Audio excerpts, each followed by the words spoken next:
और इसी बीच बड़ी खबर का रुख करेंगे। मेडिकल संस्थानों को स्वास्थ्य मंत्रालय के निर्देश, स्वास्थ्य कर्मियों पर हमले को लेकर एफआईआर करनी होगी। स्वास्थ्य कर्मियों पर हमले में 6 घंटे में एफआईआर करनी होगी। तो ये बड़ी खबर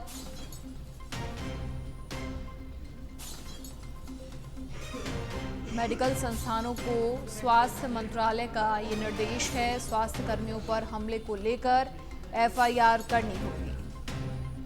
तो ऐसे कई मामले सामने आते हैं जहां स्वास्थ्य कर्मियों पर हमले होते हैं। और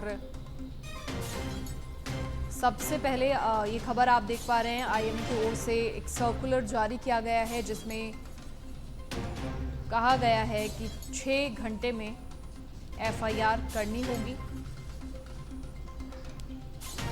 मेडिकल संस्थानों को ये निर्देश दिए गए हैं।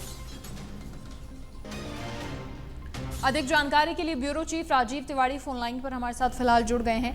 राजीव, क्या कुछ पूरी जानकारी है? एक सर्कुलर जारी कर दिया गया है आईएमए की ओर से। अब बिल्कुल, देखिए, कोलकाता में जो लेडी डॉक्टर के साथ जो घटना घटी है उसके बाद पूरे देश में रोष है, नाराजगी है। तमाम जो सामाजिक संगठन है और मेडिकल संस्थानों से जुड़े हुए संगठन है वो लगातार प्रोटेस्ट भी कर रहे हैं और कई डेलीगेशन जो है स्वास्थ्य मंत्री जेपी नड्डा से मुलाकात भी किया इस घटना को लेकर के।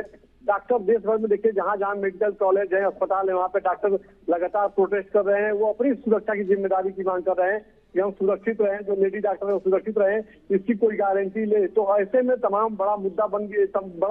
तो ऐसे में तमाम डॉक्टर सड़क पर हैं, प्रोटेस्ट कर रहे हैं। और आज स्वास्थ्य मंत्रालय ने बड़ा एक्शन लेते हुए जो है कार्य बड़ा कदम उठाया है, क्योंकि आज जो है मेडिकल संस्थानों को निर्देश जारी किया गया है कि अगर स्वास्थ्य कर्मियों के ऊपर किसी प्रकार का कोई हमला होता है, कोई अगर उसको चोट पहुंचाई जाती है या इस तरह की जो घटनाएं घटती है, तो 6 घंटे के अंदर एफआईआर दर्ज कराना होगा। क्योंकि आप देखिए जो कोलकाता में घटना घटी है उसमें किस तरह की बातें सामने आ रही हैं। प्रिंसिपल उस समय एक्शन में नहीं आए थे, प्रिंसिपल का ट्रांसफर हो जाता है, तमाम साक्ष्य इधर से उधर मिल जाते हैं। तो पुलिस भी सवाल खड़ा कर रही है, तमाम स्वास्थ्य कर्मी जो है, मेडिकल कर्मी जो है वो सवाल खड़ा कर रहे हैं। तो ऐसे में स्वास्थ्य मंत्रालय ने बड़ा एक्शन लेते हुए यह निर्देश दिया है स्वास्थ्य संस्थानों को कि जो मेडिकल संस्थान है कि आप लोगों को 6 घंटे के अंदर एफआईआर दर्ज कराना होगा। यह बड़ा कदम है और हो सकता है कि अब कुछ भरोसा जगह जो स्वास्थ्य कर्मी जो लगातार जो है मेडिकल से जुड़े हुए लोग हैं जो लगातार प्रोटेस्ट कर रहे हैं, चाहे राजधानी दिल्ली की बात कीजिए या दूसरे राज्यों की बात कीजिए या कोलकाता की बात कीजिए, हर जगह विरोध प्रदर्शन अभी भी चल रहा है।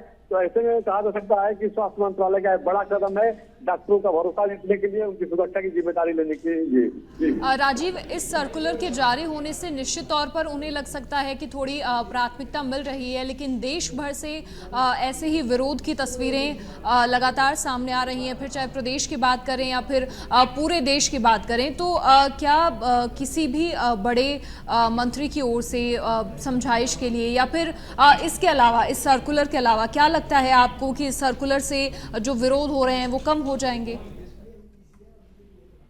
देखिए, विरोध तो अभी कम नहीं होंगे जो स्थिति चल रही है, क्योंकि देखिए अगर बात किया जाए तो भारतीय जनता पार्टी ने इसे बड़ा मुद्दा बना दिया है। भारतीय जनता पार्टी इसको लेकर के देश भर में प्रेस वार्ता कर रही है। जो भारतीय जनता पार्टी के राष्ट्रीय प्रवक्ता हैं, बड़े नेता हैं, वो जगह जगह सभी राज्यों की राजधानी में प्रेस वार्ता कर रहे हैं। आज शाम को जो है महिला मोर्चा कैंडल मार्च निकालने वाली है इसी चीज को लेकर के। तो कहा जा सकता है कि जो प्रोटेस्ट हो रहा है अभी उस कम तो नहीं होगा, लोगों के अंदर बड़ा नाराजगी देखने को मिल रही है। सिर्फ जो स्वास्थ्य कर्मी है वही नहीं बल्कि आम जनमानस के अंदर भी जो है एक रोष है, क्योंकि जो कोलकाता में जो लेडी डॉक्टर के साथ जो हुआ है, जो घटना घटी है, उसमें घटना के बारे में जो भी सुन रहा है, जिसको भी थोड़ा सा इस चीज को लेकर के बातें सामने आ रही है, वो बहुत ही नाराज हो रहा है। क्योंकि जिस तरह से लेडी डॉक्टर के ऊपर अत्याचार हुआ है, रेप किया गया, गैंग रेप की बातें सामने आ रही है, उसके बाद उसकी हत्या कर दी जाती है, उसके बाद उसके वहाँ पे जो एक ही बार 7,000 लोग पहुंच जाते हैं और तोड़ फोड़ की बातें सामने आ रही हैं। कुछ लोग बता रहे हैं कि यह किसी राजनीतिक दल के लोग थे, साक्ष्य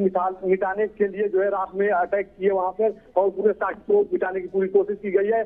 कोलकाता हाई कोर्ट ने एक्शन लिया और सीबीआई जांच का आदेश दिया। तो अब जो है अब कहा जा सकता है कि कुल मिलाकर के राजनीतिक दलों को लेकर के जो सवाल खड़े हो रहे हैं, खास करके बंगाल में जो टीएमसी पार्टी है, टीएमसी की सरकार है, उन लोगों को लेकर सवाल खड़े हो रहे हैं। तो लोगों के अंदर अभी भी नाराजगी है और ये नाराजगी कहाँ तक जाएगी यह देखना होगा। फिलहाल केंद्र सरकार पूरी तरह से एक्शन में है और यही वजह है कि देखिए स्वास्थ्य मंत्रालय, जो स्वास्थ्य मंत्री हैं और बीजेपी के राष्ट्रीय अध्यक्ष हैं जेपी नड्डा, उन्होंने एक्शन लिया है। कई डेलीगेशन उनसे मुलाकात भी 2-3 दिनों में किए हैं और लगातार सुरक्षा की लोगों ने मांग की है। तो अब एक नया सर्कुलर जारी किया गया है कि किसी स्वास्थ्यकर्मी के साथ कोई घटना घटती है, कोई चोट पहुंचाया जाता है तो 6 घंटे के अंदर सबसे पहले एफआईआर दर्ज हो जानी चाहिए। यह एक बड़ा निर्देश दिया गया है। जी राजीव, बहुत शुक्रिया आपका तमाम जानकारी साझा करने के लिए। तो मेडिकल संस्थानों को स्वास्थ्य मंत्रालय की ओर से अब निर्देशित किया गया है, एक सर्कुलर जारी किया गया है और उसमें कहा गया है कि स्वास्थ्य कर्मियों पर हमले को लेकर एफआईआर करनी होगी और 6 घंटे के अंदर ये एफआईआर करनी होगी।